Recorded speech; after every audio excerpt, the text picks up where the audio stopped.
The Middle Ages was a dangerous time. There were so many threats around. Sure, there were dragons, everybody knows that, that's obvious. But there were also swamp beasts and flying monsters and just all these bad guys. And so a castle's defenses were of particular concern, and you had to be able to protect against all those different kinds of enemies.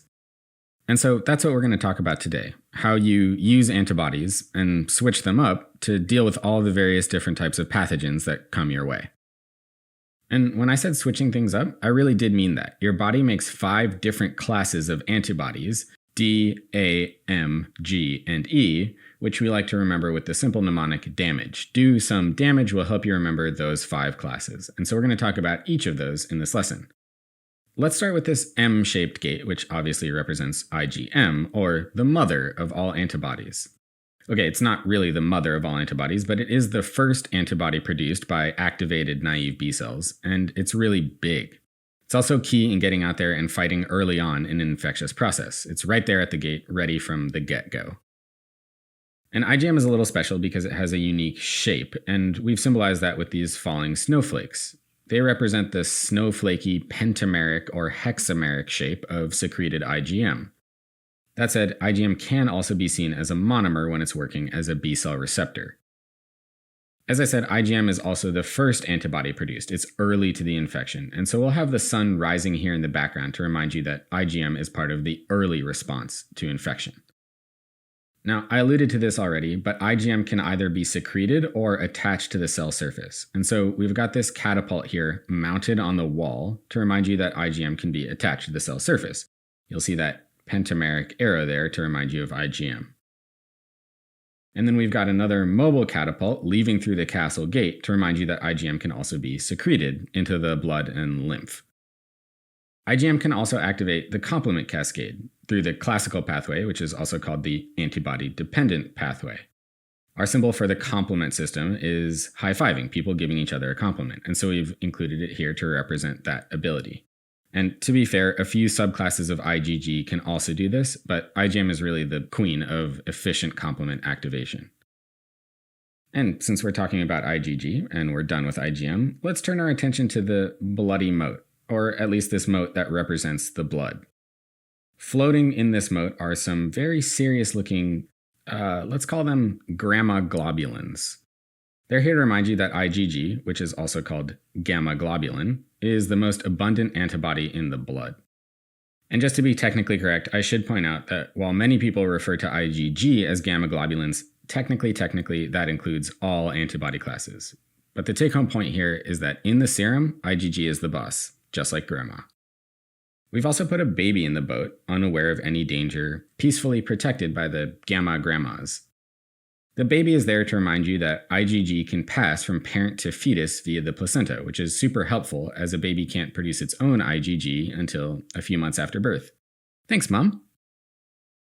Babysitting the grandchildren doesn't slow down these IgG grandmas. They're busy tagging that menacing water dragon with eat me arrows. Those arrows are tagged to represent opsonization, which is the marking or tagging of antigens so that phagocytes can find them and eat them.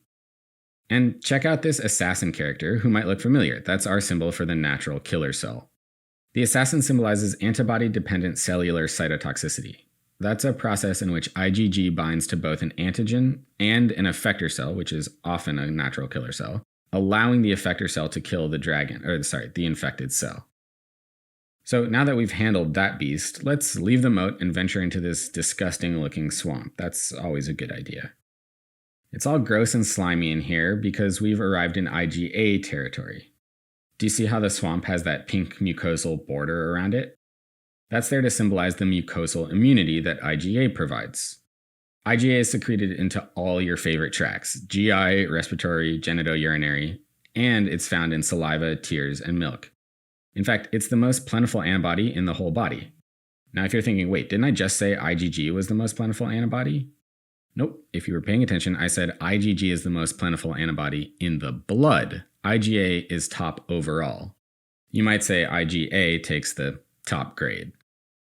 Now, IgA has definitely mastered a defensive pose. Do you see how the archers are standing back to back to fight off any invaders? That mirrors the dimer shape of IgA, which helps it resist inhospitable environments like your GI tract, no offense. And this milk symbol is here to highlight the important fact that IgA is found in breast milk, which also helps it protect the GI tract of infants. Thanks, Mom. Now, if you take a closer look, you'll see the archers are demonstrating the IgA clump 'em and dump 'em strategy for dealing with swamp monsters. Those netted monsters represent the pathogens that IgA clumps together so that they can be disposed of in stool or mucus. All right, let's talk about the elephant in the room, or rather, I guess I should say, the eel in the sky. This long eel-like sky dragon represents IgE. Though the slithery antibody is the least abundant, it does provide excellent protection against helminths, parasitic worms. Or, as ID docs like to call them, terror spaghetti. IgE is also associated with type 1 hypersensitivity and is a master of mast cell degranulation and histamine release. IgE can cause allergies and anaphylaxis, which we'll symbolize with this bee swarm that is thankfully way off in the distance. But if you've got a keen eye, you'll see that swarm is being released by our master beekeeper mast cell. All right, let's end with IgD, which is the least understood antibody. I mean, what is that guy even doing up there? Waving that little D-shaped flag? Who knows? At least he's standing at his tower post out of the way, but near IgM, because IgD is co-expressed with IgM by mature naive B cells and acts as a B cell receptor. It's been suggested that IgD may exist to provide redundancy, but its actual purpose remains a little bit unclear. And here are IgD's occasional friends, Baron Bezo and the master beekeeper again, at the base of the tower. They symbolize that IgD can be involved in basophil and mast cell activation, but honestly, this lad is largely overlooked and seems to be minimally useful. Let's be frank, the D in IgD is definitely for disappointment to his parents. But who knows, maybe further immunological research will reveal his true calling someday. Alright, enough of ribbing on IgD, let's do a quick review and get out of here. There are 5 main classes of antibodies, D, A, M, G, and E.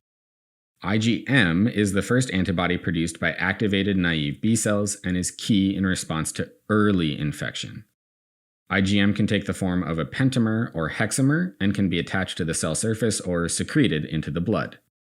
IgM can also activate the classical or antibody-dependent complement pathway.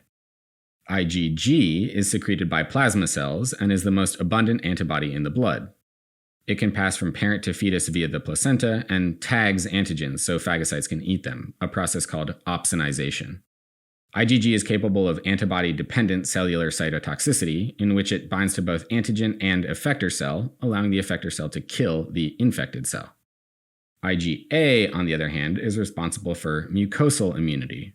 It's secreted in the GI, respiratory, and genitourinary tracts, and is found in saliva, tears, and breast milk.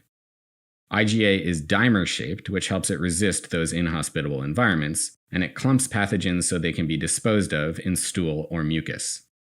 IgE provides helminth protection, is associated with type 1 hypersensitivity, and can cause mast cell degranulation, which can lead to allergies and anaphylaxis. IgD can be co-expressed with IgM by mature naive B cells, where it can act as a B cell receptor and can also be a basophil and mast cell activator.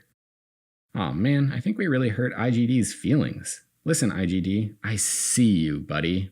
I know it's hard to have such accomplished siblings. Take it from me, I just make cartoons for med students, but my brother is a world-famous skateboard photographer.